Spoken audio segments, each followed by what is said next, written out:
Good morning everyone. Daily tutorial में आपका हार्दिक स्वागत है। चलिए तो हम सुपर टेट का सेशन लेते हैं। मैकडूगल के अनुसार मूल प्रवृत्तियाँ संवेग से संबंधित होती हैं। तो मैकडूगल जी कहते हैं कि मूल प्रवृत्तियाँ संवेग से संबंधित होती हैं। मूल प्रवृत्तियाँ वे जन्मजात प्रवृत्तियाँ जो मनुष्य और पशु को कार्य करने के लिए प्रेरित करती हैं। तो जन्मजात प्रवृत्तियाँ आखिरकार होती क्या हैं? जन्मजात प्रवृत्तियाँ वे प्रवृत्तियाँ जो कि हमें जेनेटिक से या पीढ़ी दर पीढ़ी हमें प्राप्त होती हैं, मतलब कि हमारे अंदर पहले से ही अवेलेबल होती हैं।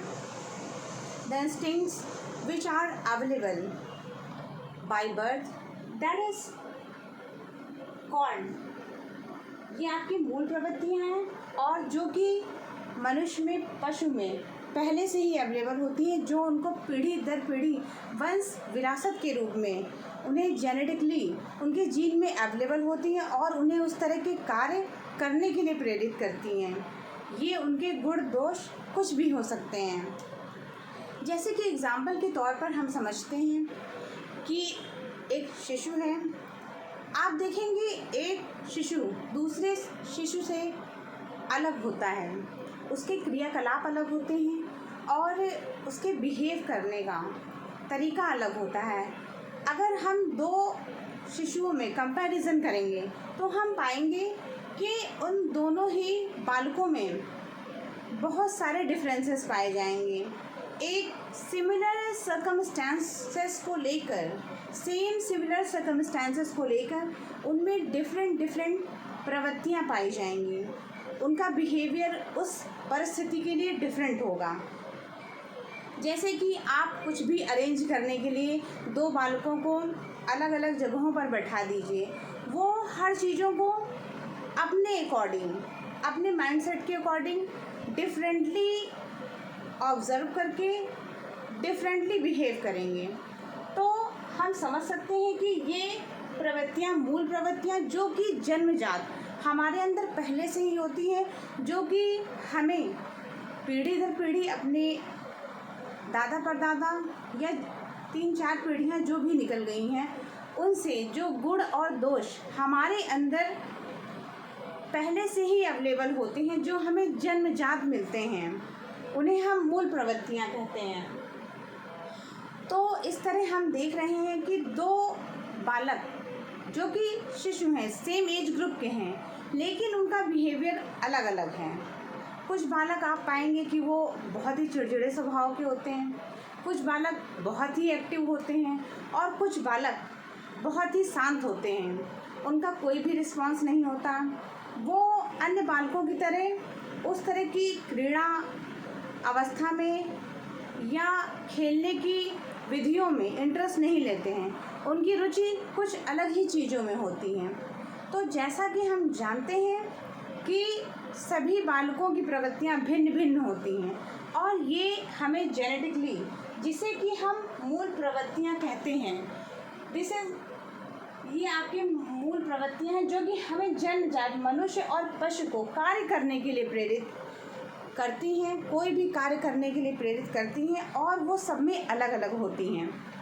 चलिए कुछ और डेफिनेशंस हम लोग देख लेते हैं। वुड्सवर्थ जी इस विषय में क्या कहते हैं। मूल प्रवृत्तियाँ कार्य करने के बिना सीखा हुआ स्वरूप है।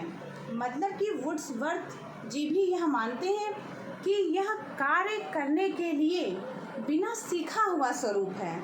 मतलब जब हमें वह वस्तु परिस्थिति दी जा रही, किसी गेम को अरेंज करने की वो मैथडोलॉजी दी जा रही, समझाई जा रही है, उससे इतर हटकर, उससे अलग हटके हम वह शिशु जिससे कि कंपैरिजन हम दो बालकों के बीच कर रहे हैं, तो दोनों की वस्तु परिस्थिति, मना परिस्थिति, प्रवृत्तियाँ अलग अलग होंगी। इसे ही मूल प्रवृत्तियाँ कहते हैं, जो कि जेनेटिकली हमें प्राप्त होती हैं, जो कि वंश विरासत में हमें पीढ़ी दर पीढ़ी हमारे दादा परदादा से, हमारे माता पिता से हमें प्राप्त होती है। तो वो हमारी मूल प्रवृत्तियाँ होती हैं। वो चीज़ें हमें सिखाई नहीं जाती, हम ऑलरेडी सीख कर आते हैं। हमें पहले से ही पता होता है कि हमें इस परिस्थिति में क्या रिएक्ट करना है।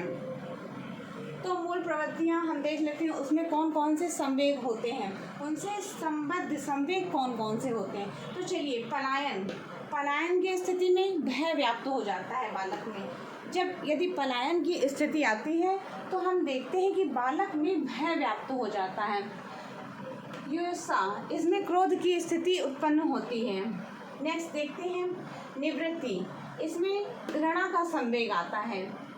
वात्सल्य, वात्सल्य मीन्स लाड प्यार दुलार, इसमें पुत्र कामना, वात्सल्य में पुत्र कामना की इच्छा जागृत होती है।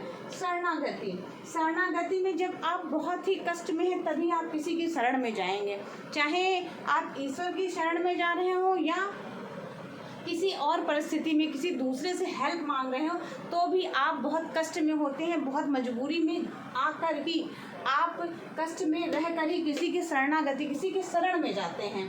काम प्रवृत्ति, कामुकता, कामुकता के वश होकर, कामुकता के वश होकर मतलब सेक्सुअल डिज़ायर जितने भी लोग रख रहे हैं वो काम प्रवृत्ति से प्रेरित होते हैं। सामूहिकता, एकाकीपन, तो जो सामूहिकता है वो एकाकीपन भी लेकर आती है। उसमें सामूहिकता, आपको समूह में रहना क्यों अच्छा लग रहा है, क्योंकि आप अकेले रह रहकर ऊब गए हैं। एक बालक आप देखिए जो क्लास में अकेला बैठा है, अब उसका कोई मित्र नहीं, कोई फ्रेंड नहीं, तो उसका संवेग क्या है कि वो समूह, मूल प्रवृत्ति क्या है बालकों की कि उन्हें समूह में रहना अच्छा लगता है, वो टोली अवस्था को बिलोंग करना चाहते हैं, वो ग्रुप में रहना चाहते हैं, अपनी एक अलग गैंग बनाना चाहते हैं, एक अलग गैंग निर्मित करना चाहते हैं। तो ऐसा क्यों है? क्योंकि उन्हें अकेलेपन से डर लगता है, मनुष्य को अकेले रहने से डर लगता है, किसी भी जीव जंतु को अकेले रहने से डर लग रहा, उसको एकाकीपन ये संवेग है, इसकी वजह से वह समूह में रहना पसंद कर रहा है। चलिए आगे देखते हैं। भोजनावेशण, मतलब इंसान भोजन की तलाश क्यों करता है? क्योंकि उसे भूख लगी हुई है, वह संवेग किस संवेग से प्रेरित है? वह भूख के संवेग से प्रेरित है।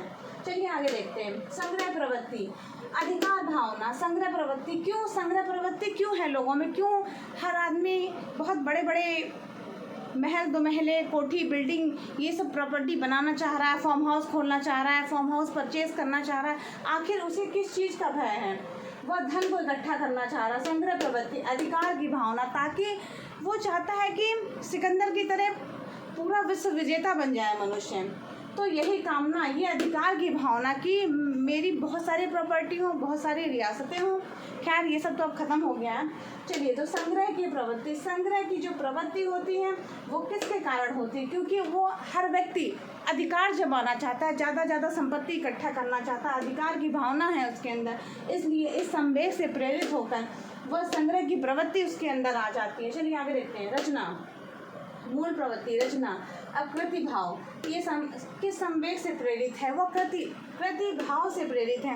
अब कोई भी व्यक्ति, कोई भी बच्चा, कोई भी बालक, कोई भी शिशु ले लीजिए, कृति भाव, वह क्रिएटिविटी करना चाहता है, कुछ ड्राइंग करना चाहता है, किस भावना से प्रेरित है? वो रचना, उसके अंदर मूल प्रवृत्ति है कि कुछ निर्माण करना, कुछ नया निर्माण करना। अब जैसे कि आप देख रहे हैं कि जब राम मंदिर का निर्माण हुआ अयोध्या में, तो वहाँ पर तरह तरह के शिल्पकार बुलाए गए कि कौन बेहतर मूर्ति का निर्माण कर लेगा। तो वह रचना, मूल प्रवृत्ति से प्रेरित था वह व्यक्ति, और उसके अंदर संवेग था कृति भाव का, कुछ रचना करने का, कुछ निर्माण करने का। चलिए आगे देखते हैं। हास्य, मूल प्रवृत्ति है हास्य। संबंध संवेग है आमोद, तो आमोद से प्रेरित होकर वह हास्य रस में, मतलब हास्य रस में हंसकर, सुख से रहकर वह मनुष्य, वह बालक, वह शिशु अपना जीवन बिताना चाहता है। इसलिए मूल प्रवृत्ति है कि वो हर व्यक्ति हंसना चाहता है, हर व्यक्ति खुश रहना चाहता है, सुखी रहना चाहता है। तो उसका संवेग क्या है? आमोद, उसको हर्षोल्लास में जीना पसंद है, कोई भी व्यक्ति दुखी नहीं रहना चाहता है।